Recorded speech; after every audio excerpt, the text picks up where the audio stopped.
Hello and welcome to another episode of the Talking NorCal podcast, official podcast of Active NorCal. I am your host, Zach O'Brien. With me here, as always, it's Big Shot Bob. How you doing today, Bob? Feeling like a big shot, as always. Got to take that big shot sometimes. We have another great episode for everyone today.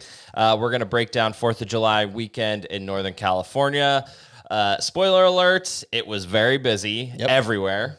We're going to talk about the news of the week. There's a lot of wildlife activity going on in NorCal right now, so we're going to get to that. Before we get into anything, I just wanted to shout out a few of our sponsors, a few of the sponsors of Active NorCal, who, quite frankly, we haven't been able to discuss much lately since the quarantine. We work with some fantastic visitors bureaus here in Northern California, and all their areas that they represent are open. First, I wanted to mention Visit Redding, who is a great partner of ours. That area in Shasta County is open. You can head out to Whiskeytown. Whiskeytown's almost completely open. Lassen Volcanic National Park, obviously great. Great fishing all through there. Go check out the Sacramento River. It's a great place to go visit right now. Also, Butte County, our friends over at Explore Butte County, that is a place that's perfect for social distancing. You can head out to Lake Oroville. You can hit Bidwell Park in Chico and even go for that long hike to Feather Falls. You remember that hike? I do indeed. It's a good one. And last, but certainly not least, our friends over at Discover Siskiyou in Siskiyou County.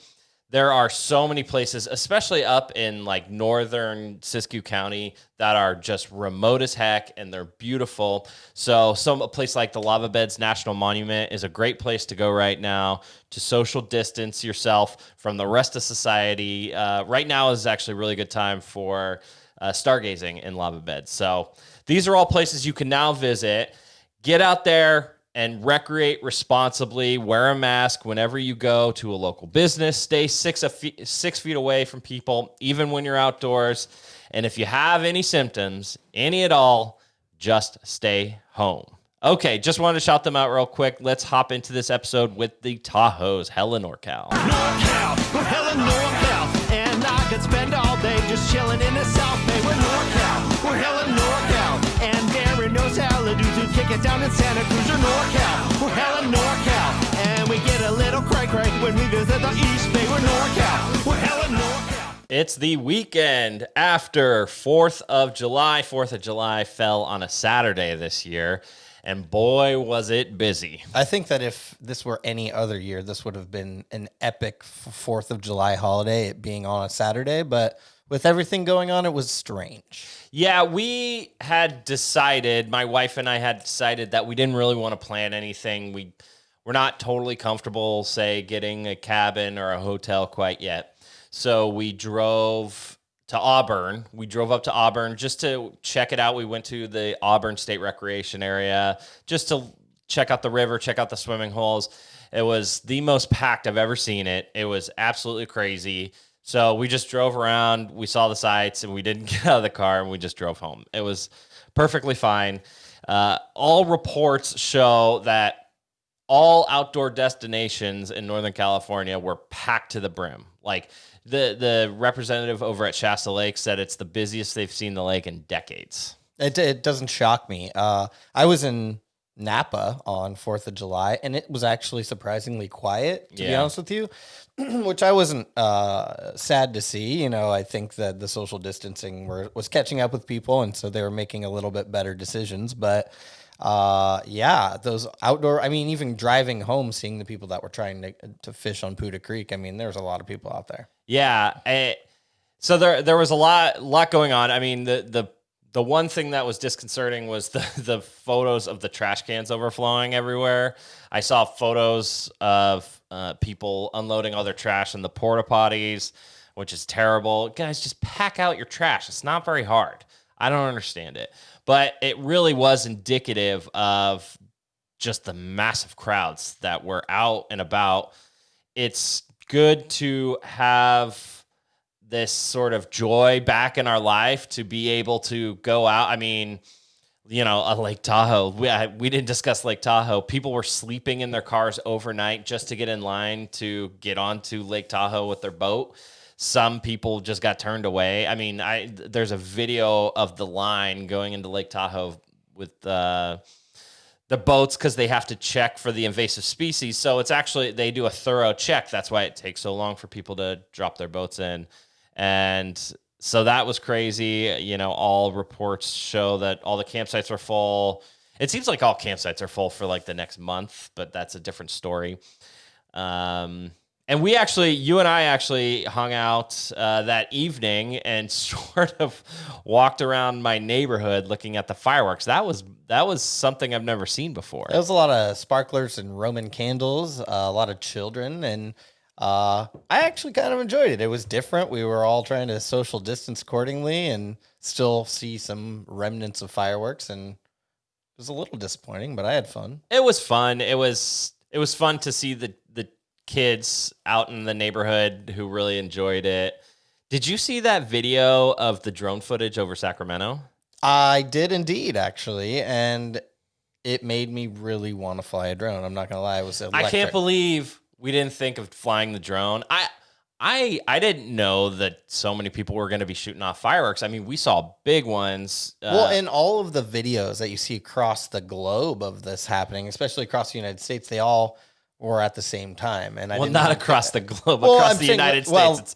It's the United States. They were all like in a certain area. They all basically agreed that this is going to be the one time. And I don't know, it might have been 9 o'clock, but they were all like simultaneous is what I'm saying. I was curious about that. That must have been like a social media thing because it does seem like everyone started lighting them off at a certain time. And I knew nothing about this. Oh, the person flying the drone knew what time. Yeah. All of these different people lighting fireworks all knew the time.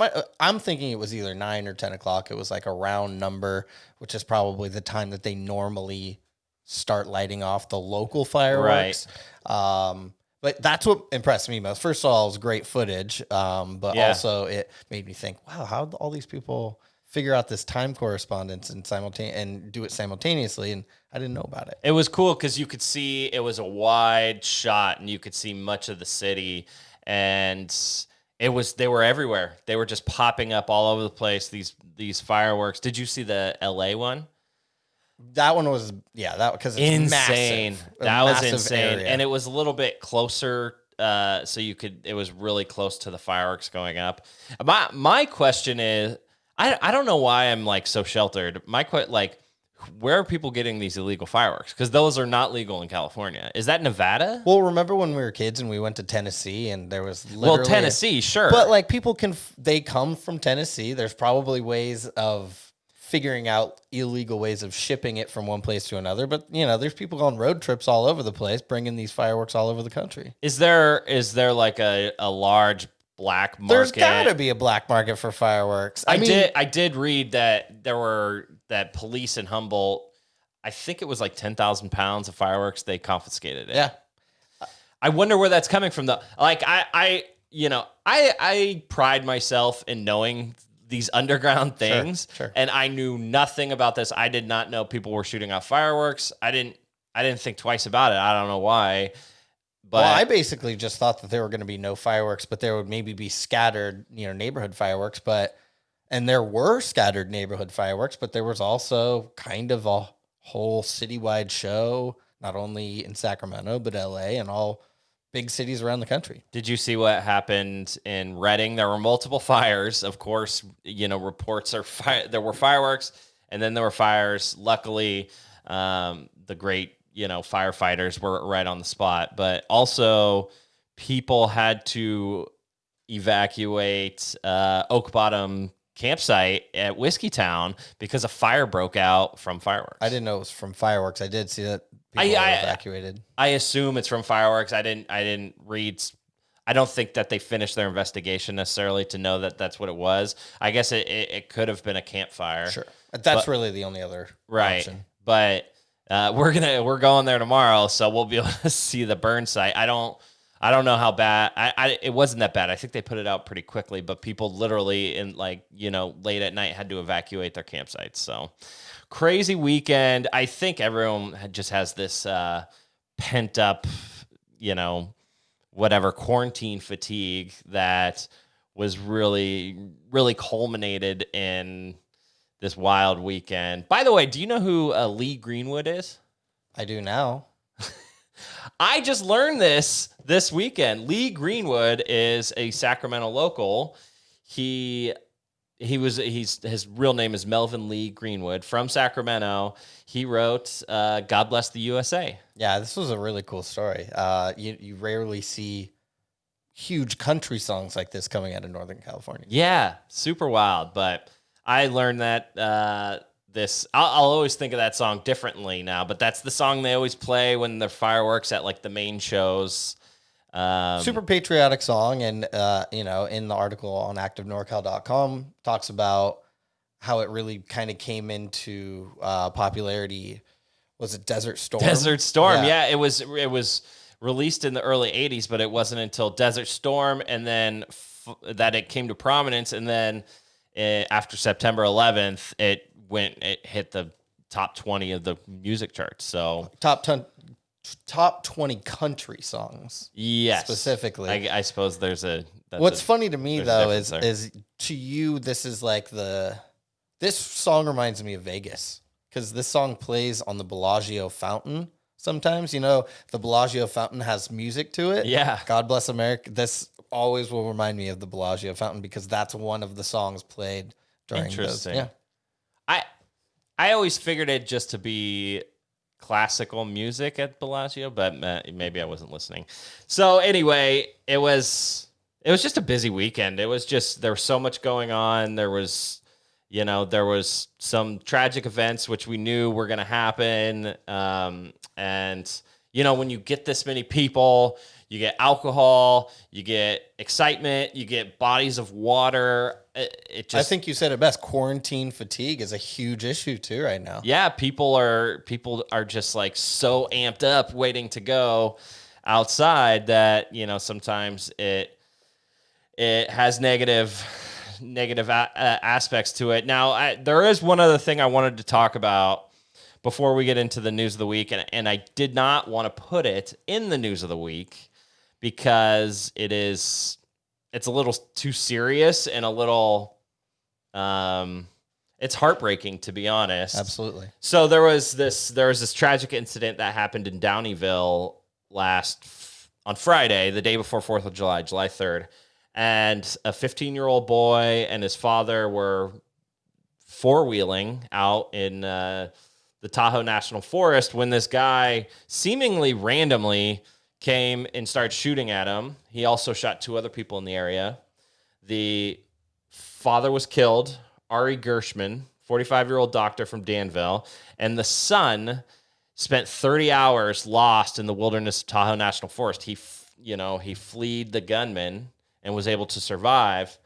And contact authorities. He would think that he probably had his cell phone on him and he figured out a way to get cell phone reception, but was lost for 30 hours, over a day. Yeah, it's, not much information has come out. Obviously, you're talking about a minor, you're talking about just a tragic incident, and no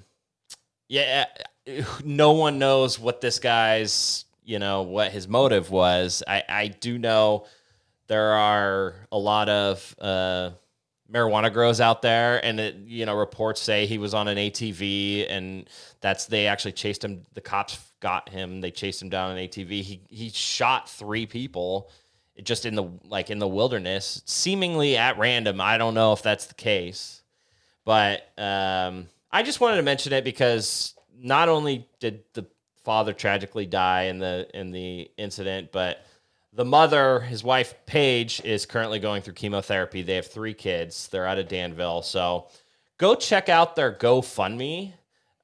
It's called the Gershman Family Fund, GERSHMAN, Gershman Family Fund, and help them out. I mean, if there's ever a GoFundMe to do, it's this family who's been tragically, hit by this, and I can see just looking at the GoFundMe that people have been donating pretty well, but it was just a terrible situation. And, I just feel for that kid lost in the wilderness for over a day. So glad he made it out. It's unfortunate. His father didn't. The other 2 shot did survive. Right. They in the father hospital. was the only one that did pass away. But he did, he was at least having what seemed to be a fairly fun day with his son, off-roading, doing something that they both loved. So hopefully he got some joy in the day before it was tragic. Life comes at you fast, and I feel for this family, and I want to get the word out to go support them. So once again, the Gershman Family Fund on GoFundMe, go check them out. So that was, a terrible story, but a story of the weekend. So should we get in the news of the week? Let's do it. All right, first NorCal note of the week. Lassen Pack female captured and recollared, confirming 5 pups in the wolf pack. Yeah, so they do these sort of operations, obviously, to track the only wolf pack, the only known wolf pack in California, the Lassen Pack, who lives in Lassen County and is a source of great debate here in California with, the people who represent or who side with the ranchers who, lose their livestock to this family of predators. But so basically they captured the alpha female. They were able, because her collar had been, had run out of battery, and they collared her, and they confirmed that the pack now has 5 pups, which is news because the pack only had 3 pups in April. Was it April, or is last year? I think it was last 2. April. So there's 3 new ones, 5 total, right? There's 7 total now. 7 total in the pack, but 5 pups. Correct. 3 new ones, which means there were already 2, from what I understand. I think so, and I'm not entirely sure. I don't know how quick a wolf grows and leaves the pack, so it could be the case where it had the last litter had grown, moved out of the pack, because wolves are lone wolves. I guess that's where they get the term. They're lone wolves until they meet a mate, and then they start a pack, which is a really weird way to go about it if you're an animal. But that's gang mentality. Yeah. But yeah, so this was just an interesting story on multiple levels. One being that how they are able to capture the female. And, I'm sure these biologists know where the wolves are. They don't tell anyone. It is the only wolf pack, and they are strongly for conservation of the only wolf pack in California.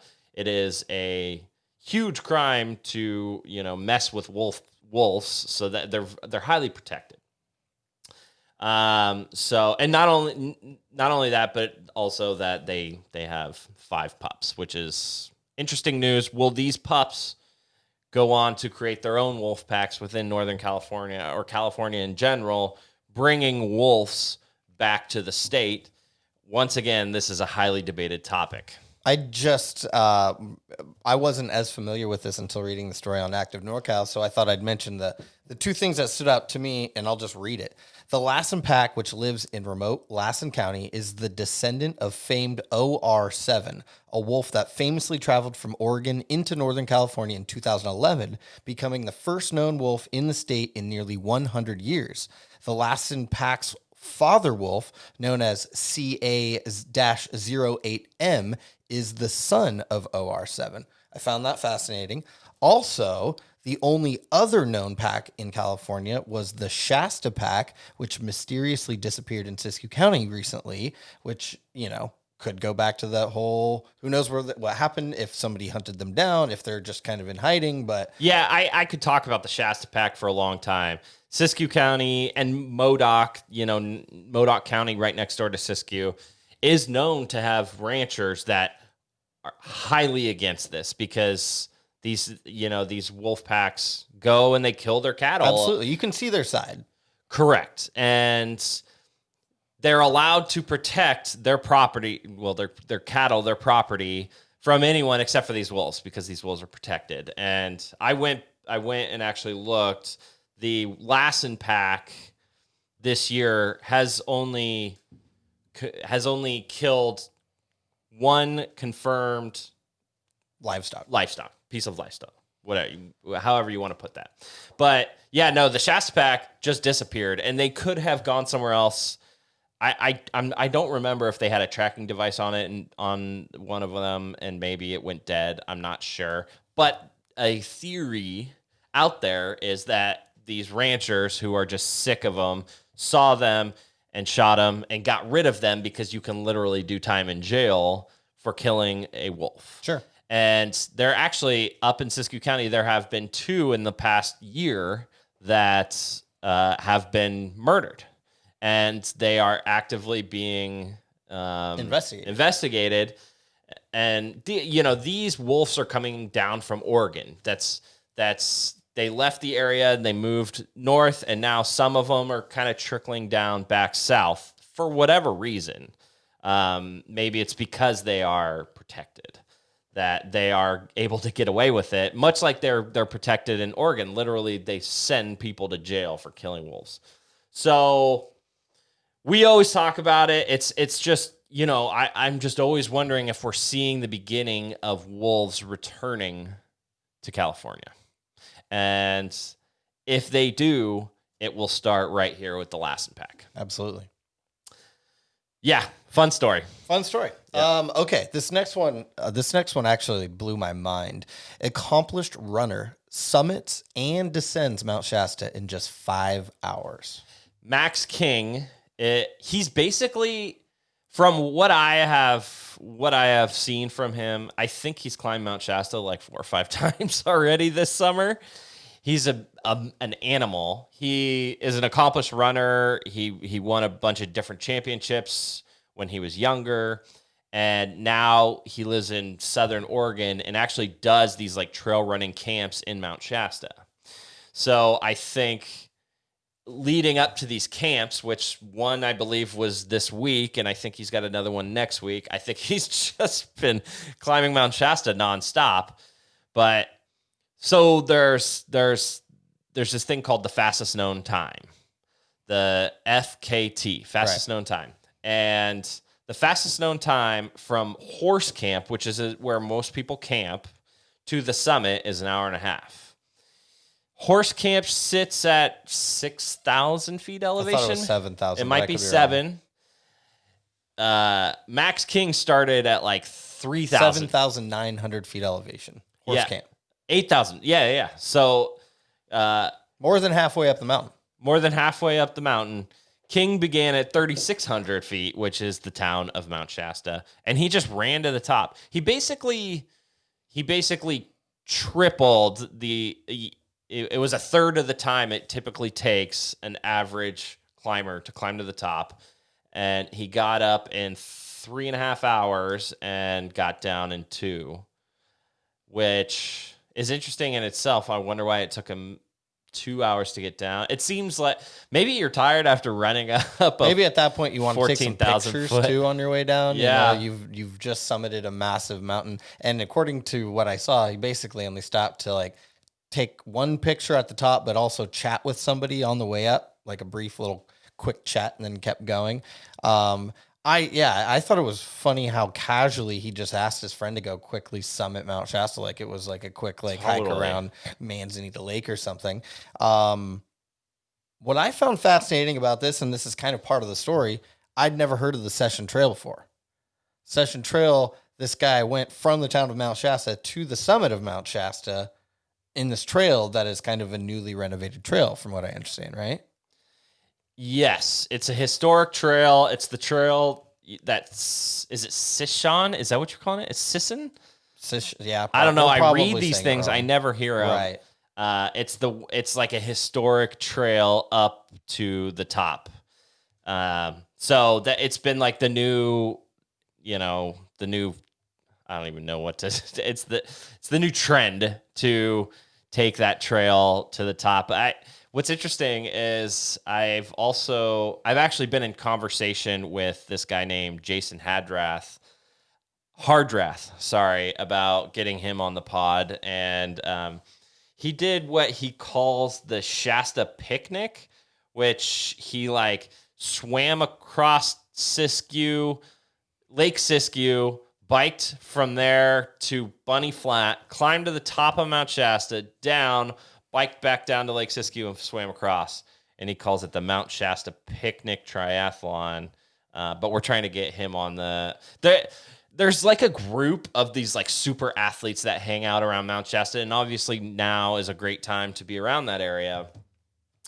But there are people who every year try to beat the fastest known time, FKT, the FKT of like, it's like an hour 29:55, I believe, is from Horse Camp to the top. But, so what Max King did, last week, it's not like a record, but it kind of is, because no one knows anybody that's done anything like it even close to that fast. The dude climbed from 3,900 feet to 14,000 feet in 3 hours. Yeah. It's also it's also the largest elevation gain of a hike in the shortest amount of time in America or something like that. By the way, if you go and you look, he had a video where he starts and a video where he ends. By the way, the dude started at 7. Most people start at 4 in the morning, and he started at 7, was home before lunch. It's crazy. But you can see him finishing, and he sort of has this little finish line that he kind of ran across. Dude wasn't even sweating. That guy's like body is just working in it's all cylinders. Like, it doesn't need to waste extra sweat, It's pretty wild. He probably wasn't even sore the next day. Yeah. I mean, the guy's a flat out runner. That's what he does, making a living, winning world championships doing it. So cool story. We always see every year, we see like some people that do stuff like this, but this is sort of the first of its kind. That's what made it really, really interesting. Definitely. All right, next story. This one's kind of a scary one. Pro skier comes close to death from flying stand-up paddleboard. Cody Townsend is one of the more famous professional skiers that lives in the Tahoe area. And he's got a huge social media following, like, hundreds of thousands of people follow him on Instagram. And, the guy, his entire life is based on coming close to death wearing skis. And yet he's just driving down the road and someone's sup board flies off and hits like right where his face would be on his windshield.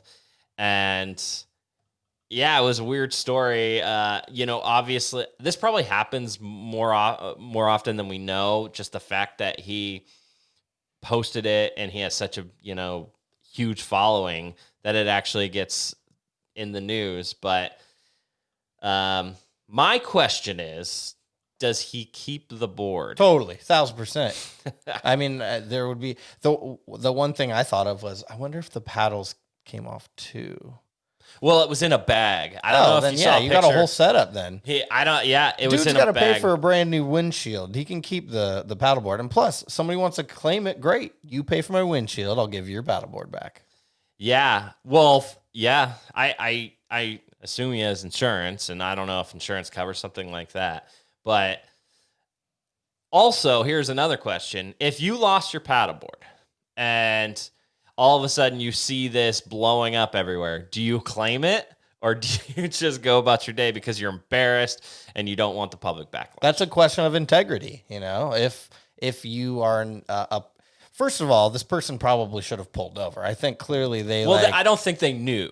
Right. I mean, so if it's hanging out of a car or a truck or some sort of SUV and it flies out, you don't know. Now, you should be paying attention, and you should, as soon as you realize it's gone, turn the F around and go find it. Not only because it could hurt someone, but because you lost your property. Those things aren't cheap, Well, it reminded me of just careless driving, people being careless, and that can affect other people's lives. I drove to and from Napa this weekend, and all the holiday traffic, there was no gray. It was a black and white when it came to traffic. It was either people wanted to go 90 or 60. and there was no like 75. Nobody wanted to go in between, and everybody was either in a real hurry or in very slow, and it was dangerous. People were getting upset with each other, and I have to drive a lot to go to and from Napa. I probably won't be doing that for a while, but it reminded me to remind people that little things and careless, accidents can have serious repercussions. Yeah, you get the weekend warriors out, you get the city folk, out doing stuff that they're not used to doing, and they make mistakes. I'm certainly, obviously, if this had turned out worse, if that sup board had actually penetrated the windshield, like a surfboard that like had a real sharp point on it. That's like some Final Destination shit. 1,000%. Reminds me of like the logs rolling off the log truck. Yeah. But anyway, secure your equipment in your vehicle before you head out and keep an eye on it the entire time. Absolutely. That's the lesson. Glad you're all right, Cody. Yep. Okay, next story. This one's kind of a tragic end to a story we've talked about before. Mountain lion that wreaked havoc in San Francisco found dead along Highway 101. What a wild couple weeks for this mountain lion. So let's break it down in a timeline it for me. Yeah. Let's timeline it. So it was mid-June. A video of a mountain lion emerges on Twitter crossing the street in Russian Hill, which Russian Hill is just south of the marina. So it's in the north side of San Francisco. But inland a little bit. I mean, I'm not sure where the cougar came from, but it was inland a little bit. Then multiple different sightings throughout the city saw this thing walking around at night. It's kind of strolling, oddly enough. I'm sure it was eating a ton of great garbage and little rodents, all that stuff that you'll Pigeons. see. Pigeons. Yeah, that's right. Then about 3 days later, 2 or 3 days later, they spot a mountain lion, probably the same one, assuming it's the same one because there's not a ton of mountain lions in San Francisco, outside of Oracle, where the San Francisco Giants play baseball, and they eventually trapped it, got rid of it, or extracted it from the area. They took it over to Oakland, right? They did tests on it. They made sure it was okay. They tagged it. Then they released it back into the wild. Now they don't say where they released it, and I think they do that on purpose. They don't want to, tell people where they're releasing their wild animals, which could face backlash for them, all that sort of thing. Then a few days later, 3 animals are found dead in the San Francisco Zoo by a predator. They say they're basically eaten by a predator. They think it's this mountain lion. Then it was just like a week later, they found this tagged mountain lion, which they know it was the one outside Oracle, hit and killed on Highway 101 on July 3rd. So just a few days ago. I mean, what a month.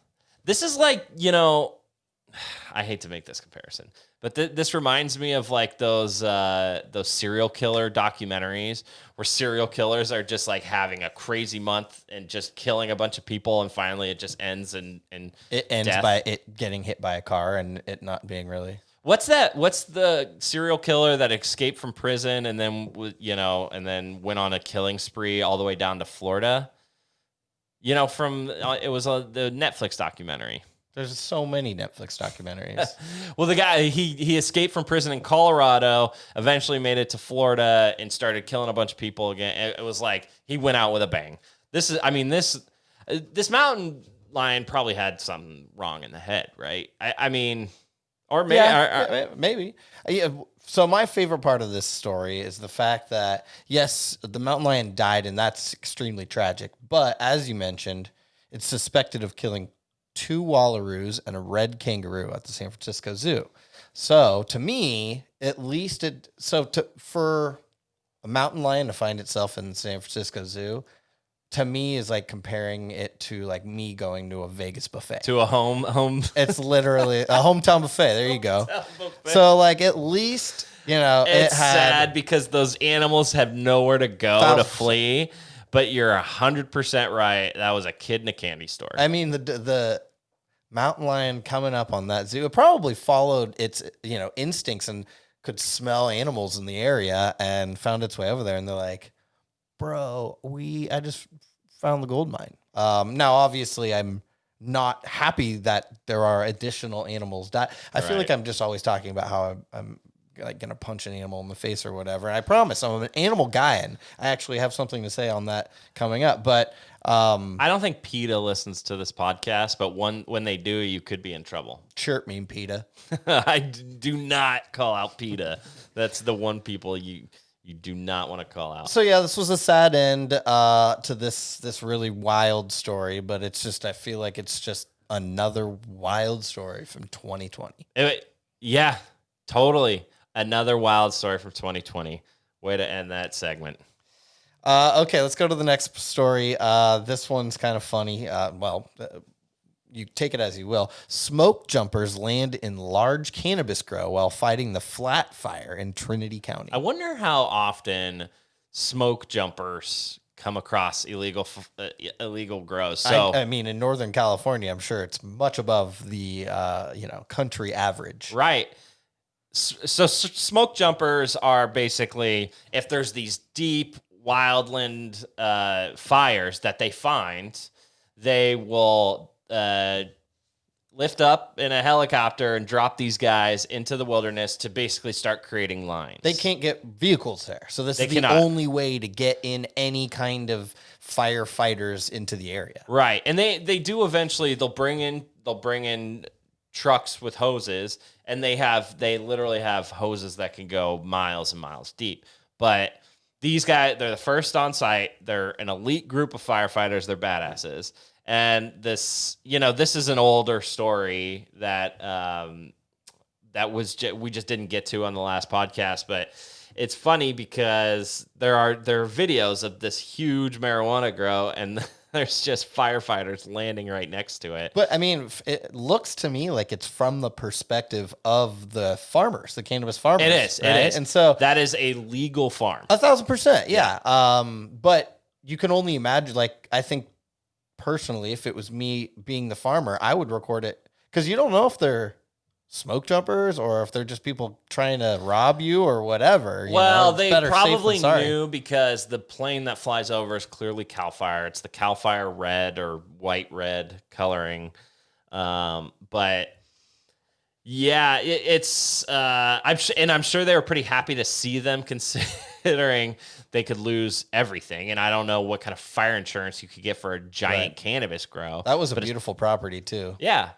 Yeah.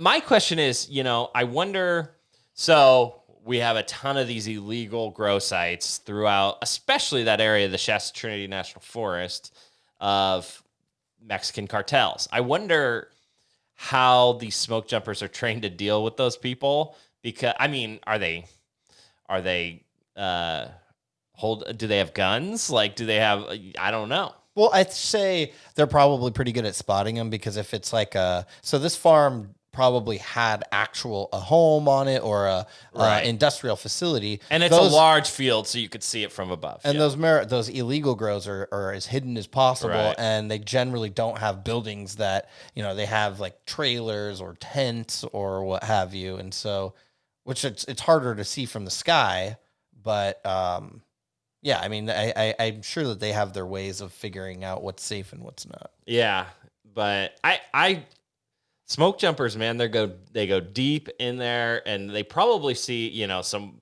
weird mountain folk, and they probably see some cannabis grows, and they probably see a ton of wildlife, and those guys are awesome. To me, they're the wildest and most heroic firefighters. I mean, they're the first responders. They put themselves on the line. They don't even use water. They just start digging lines. They fly in with chainsaws and it's crazy to me. So we talk about them a lot because they're awesome, and it's it's really important to have them, and we have one of the most elite groups there are here in Northern California because we need them. They're heroes. Yeah, but they out of Redding, man, those guys are crazy. All right, next story. The Fountain of Youth, deep in the Sierra Mountains, is rocking right now. I don't know how much I want to talk about this because this is the type of thing you get in a bar fight over. Totally. This is the Fountain of Youth is a secret pond that sits very high up in the Sierra Nevada mountains and is known to be a pond skimming place for skiers and snowboarders in the summer. And you go up there, and by the way, it ain't easy to get up there. You'll trek. At the very least, I'd say you'd have to hike up a mountain about 7 miles with your skis and everything, and typically you camp overnight. And this is near the Desolation Wilderness. It's probably technically in the Desolation Wilderness, but it's stayed a secret because it's really important to the ski community of Tahoe to keep it a secret. But also, I don't think a ton of people are going out there. So, but it's rocking right now. Right now, there's everyone's talking about how it's perfect. The water is just this. It's only snow melt. Right. It's just like this little puddle it's not even a little puddle. It's pretty big. It's like this little pond in the middle of the mountain right next to a giant hill, and you just go pond skimming on it. It is gorgeous. The videos of the pond skimming there is fantastic. And, like you said, this is one of the few and far times we don't actually name exactly how to get there. Like, we have put out into public knowledge specific quote unquote secret locations for fishing, for swimming, what have you. And because they're not really secrets. If you do any research at all, you can find it. Some people think they're secrets. They are not secrets. Trust me. This is one that's a little bit more well hidden. And while we probably could completely talk you through how to get there, we're not going to do that because, like you said, we don't want to get in a bar fight. The more people that know about an area like this, to be honest with you, the more people will probably trash it. So it's probably good that not a lot of people know about it. It's pretty much a place where, if you're skimboarding, you got to kind of be pretty professional and pretty avid outdoorsman. So it's probably best that we keep it a secret and we just let it roll how it rolls. It's not skimboarding, by the way. It's pond skimming. Whatever. Well, skimboarding, you're in the ocean. Right? You're a Southern California. Well, you have your little SoCal thing too, but no, it's skiers and snowboarders riding through the water. We have never talked about the Fountain of Youth on our website because of that very reason. There are a few locations in NorCal that I stay away from, that we don't want to discuss because they are them's fighting words. You talk about that to the public, but lately, the last few years, a lot of these ski and snowboard influencers in Tahoe have all been talking about it. And I feel like they have come to the conclusion, and they've actually even openly said this, that it's so hard to get there. You have to work that they're never going to see a crowd. And if they do, they'll probably be like surfers and like just kick people out, because these are like these are pro skier and snowboarders that live in Tahoe that actually work for this. But, there's a video that we posted on our site of a guy, they hiked from South Lake, which is at the very bottom. You can drive up further and get closer. They hiked 20 miles up a mountain to get there. Super badass video. Yeah, no, that was a cool video. And beautiful day. The sun was bright. The water was blue as you could get. I would love to go visit that place. I'm not nearly good enough of a snowboarder to do what they're doing, but I'd love to just bring my camera. I'd love to see you try. That'd be fun. Hey, I'll bring my video. You wanna be in front of the camera? I'll be behind the camera. I do. I want to see it too, and I don't know how long it typically lasts. I think it lasts a decent amount of time, like a month. probably. I'm thinking that's got to be max month. This you can see from the photos and videos so far this year.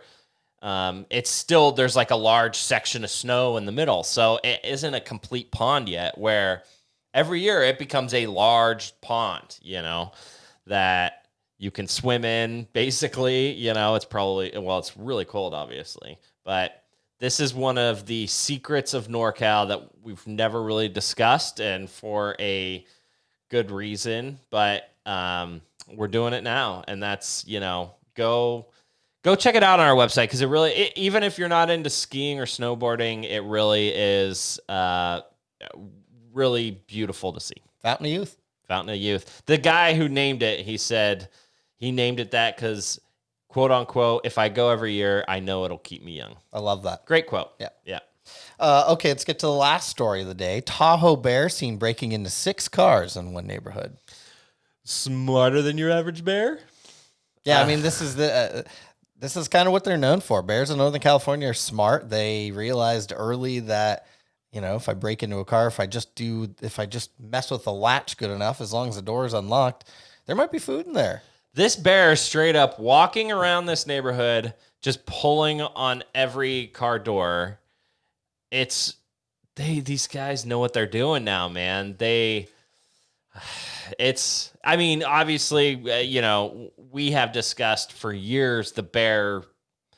I don't know if I want to call it a problem. It's not a problem. The many bears of Tahoe, and how there's so many, vacation rentals that people don't know how to properly store their food. They don't know to lock their homes. They don't know to lock their cars. And bears just have a heyday. And, these guys they don't care. They'll just, this bear, it was in the middle of the day, just walking back and forth, just testing out car doors. And it really just shows you how much it's a learned trait that, bears of 10 years ago or whatever taught their cubs, and those cubs grew up and taught their cubs. And it's just, they learned so quickly how to get human food that it's startling to see how good they are at this. This guy chased around this bear all afternoon and counted 6 different cars that it broken into. I wish it would have been a better video. I mean, if I would have followed around a bear all day, that would have been my number one thing video. Yeah, I agree. You want to say, I have a million videos that I can show you of bears breaking into cars. They're really good at it. And so this is a young bear too. That is not that it's big. It's a young bear. It's a pretty small bear, no doubt. Still. I also, I don't think we talked about this. The Desolation Wilderness, the officials that run the Desolation Wilderness just came out and said bears are now too good at getting stuff hanging from trees. And there's a bear at, it was a lake we've stayed at before. I forget the name of it, but there was a bear that would just come every night, and it would take the people's stuff off their tree, wouldn't bug them, wouldn't do anything. And they've gotten so good at it that the officials have said you have to have a bear canister now. You can't go in there without a bear canister because it becomes dangerous. I feel like the hanging of your food is fairly outdated, though. I had 2 bear canisters, and I've had them for years. I don't know if I've ever hung my food, but I've hung my food. I also saw, and this wasn't in Northern California, but did you see the video of that man pulling a bear canister off? It was a bear canister on a bear's head. Yes. And the bear was swimming. That was like Minnesota or something. But that was a great video. Yeah. That could have been bad for that bear. Totally. It had the canister on, and it was swimming through a giant lake, and they pulled up in a boat and pulled it off, which has got to be, the bear's kind of helpless in the water, but you don't want it to crawl in the boat, But yeah, these bears, it was just funny hearing it from the Desolation Wildlife officials saying, yeah, it's the same bear. It just chills out during the day, and at night it comes in because it knows there's going to be a different camper. Because a lot of these lakes, people hike in, they stay the night, and then they'll move on to another lake. And so they're saying you have to have a bear canister, have to do it. So those bears, they're making, is it Yogi? Yogi Bear? Smarter than your average bear. They're making Yogi look dumb these days. They're so smart. So, and that does it for the NorCal News of the Week. okay, that does it for the news of the week. A lot of news this week. Before we get into our plans, I want to talk to you guys about this new water bottle. It's called Nero Flask, and it's basically takes out all the bad stuff you can find in tap water, and you can find them at neroflask.com. And they have this blue water bottle and a black water bottle, and they are fantastic. And you put your water in, and it filters it for you all the time. You can fill it up over 2,500 times before you need a new filter.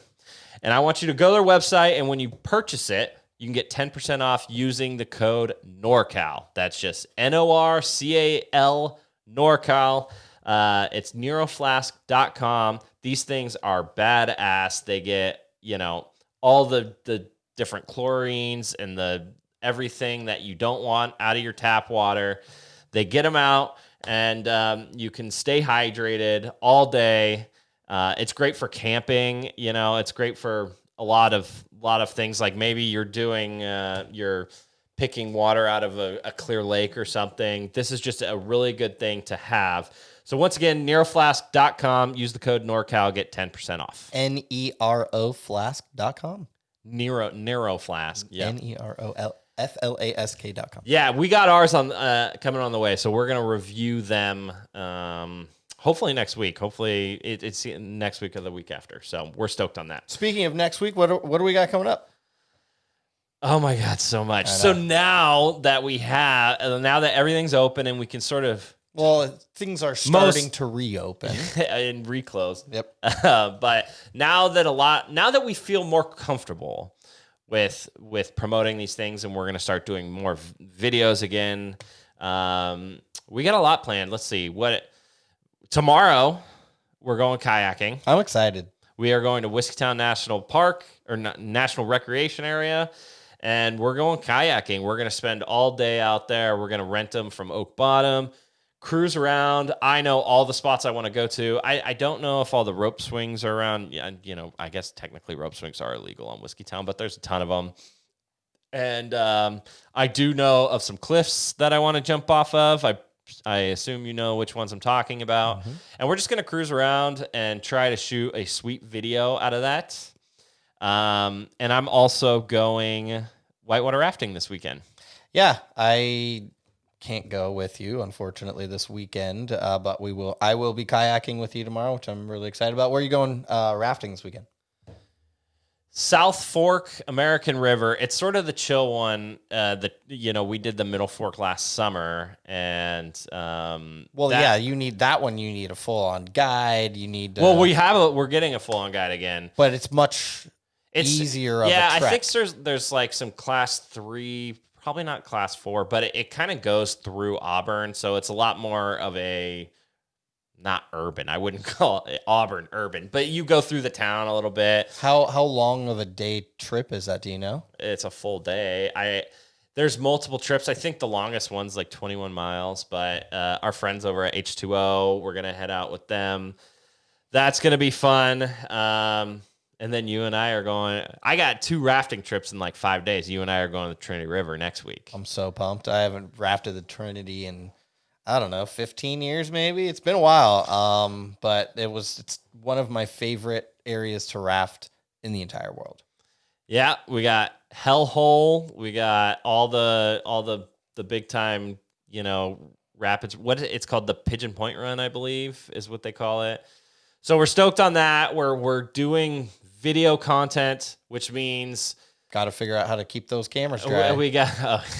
That's gonna be fun. But it's been really fun just coming up.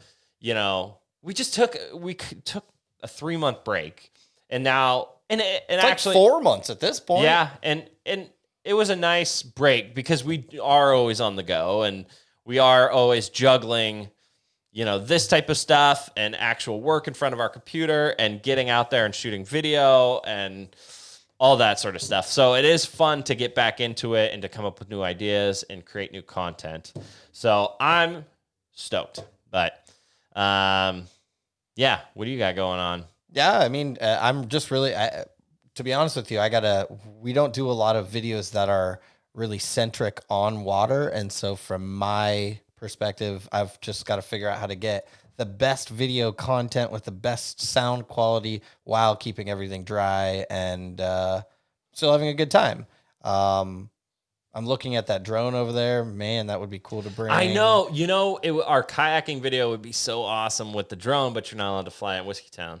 I'm not really familiar with how to fly it too well yet. Well, this has been it's so funny because we have that gimbal that we use for our videos, and everyone's like, we do that shot where we raise it up, and everyone says, yo, you can't use a drone. We say, we're not using a drone. I, in fact, avoided getting a drone for so long because all the places we go, you can't fly it. You can't fly it in national parks. You can't fly it in national forests. You can't fly it in Whiskeytown. Now we can. I don't know if we can use it on the Trinity River. But it's tricky to do, especially like rafting or kayaking. When you have a drone, they need to have like a home destination, right. And if your home destination is floating, it's never in the same place, and so that you have to pull over to the side, right? Yeah. I can imagine that being difficult, but it's fun to I don't know if it's officially adding a drone to our arsenal of camera equipment, but I'm excited to play with it. I'm excited to go to kayaking tomorrow. I'm a little worried I'm going to get sunburn. I haven't been out inside too much, but it'll be good to maybe burn some of these quarantine calories a little bit and just get a little vitamin D. Yes, indeed. We're looking forward to getting out there again. It's going to be a lot of fun. So that does it. That does it for this episode. We have an awesome interview next week. I'm not going to reveal who it is, but it's total badass. He's an awesome guy, does a lot of cool stuff, has a huge following for the stuff he does. So subscribe to us so you can listen to that interview next week. We're everywhere you get your podcasts, Apple Podcasts, Spotify, Stitcher. We're everywhere. Also follow us on social media, Active NorCal, Talking NorCal, and of course, YouTube. We'll be posting all these video highlights. And until next time, guys, thanks for listening. And remember, stay active. NorCal, we're hella NorCal, and I could spend all day just chilling in the South Bay. We're NorCal, we're hella NorCal, and Darren knows how to kick it down in Santa Cruz. We're NorCal, we're hella NorCal, and we get a little cray-cray when we visit the East Bay. We're NorCal, we're hella NorCal, and we get a little mental when we visit Sacramento. Yeah, we're NorCal, we're hella NorCal, and we protect nature's bounty when we visit Humboldt County. Yeah, we're NorCal, we're hella NorCal, and me, I'm hella cool, 'cause I'm a Vince Sebastopol. We're NorCal, we're hella NorCal, and you know that we gotta go. We're